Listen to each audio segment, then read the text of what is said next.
Получи топката в крайна сметка и сега ще спечели доста терен през центъра, където необичайно много пространство беше оставено на Данила Сприля. Продължава страхотния рейд на Сприля, нещо феноменално прави Сприля, особено ако завърши с гол.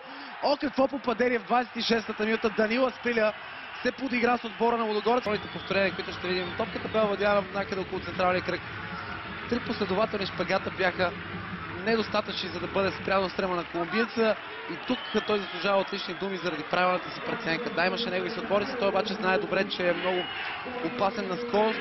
Прецени точно, да кажем, тайминга на шпагатите на Александър. Тогава, когато той бе изгонен от игра и с обидни жестове провокира публиката. Това обаче е минало. А това е възможно за втори гол. Спасяване на Владислав Стоянов след удар с глава на Бьорн Йонсен в 29-та минута. Видим това изпълнение на корнер. Точно Гълъбов изчисти. Ще видим обаче още веднъж пратена топка в наказателното поле. Баривиера боксира.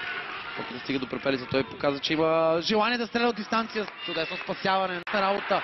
Моци преодолян с лекоталата Сприля, който може да асистира сега за нов гол. Размина първите 60 минути. Това не значи нищо. Има много футбол да се изиграе. Изстрел на Вандерсон от свободен удар. Това бе много близо до гол. Чувства притеснен дали няма да получи жълт картон. Любко Петрович е бесен край тъчнинята. Станислав Тодоров ще отиде да успокои първо Любко Петрович.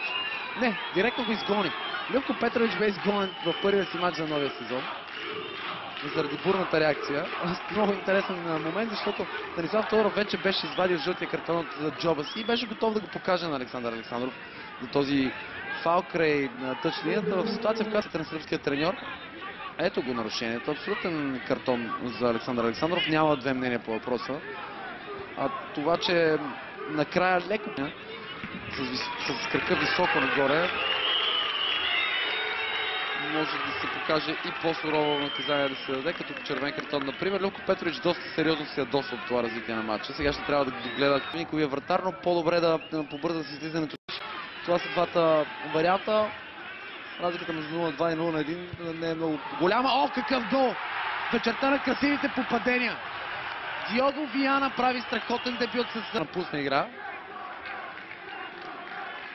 По-джентълменски и спокойно Станислав Тодоров демонстрира на правилника в този двубой. Поне аз не си спомням сериозно грешно решение на съдийския екип. Може би с изключение на един тъч или корнер. Ето как поредната контра вече бе успешна. Тук обаче всичко е въпрос на изключителния завършващ удар. Сега вече и Минев нямаше какво да направи. Бе оставил малко повече дистанция, разпокъса на защитата.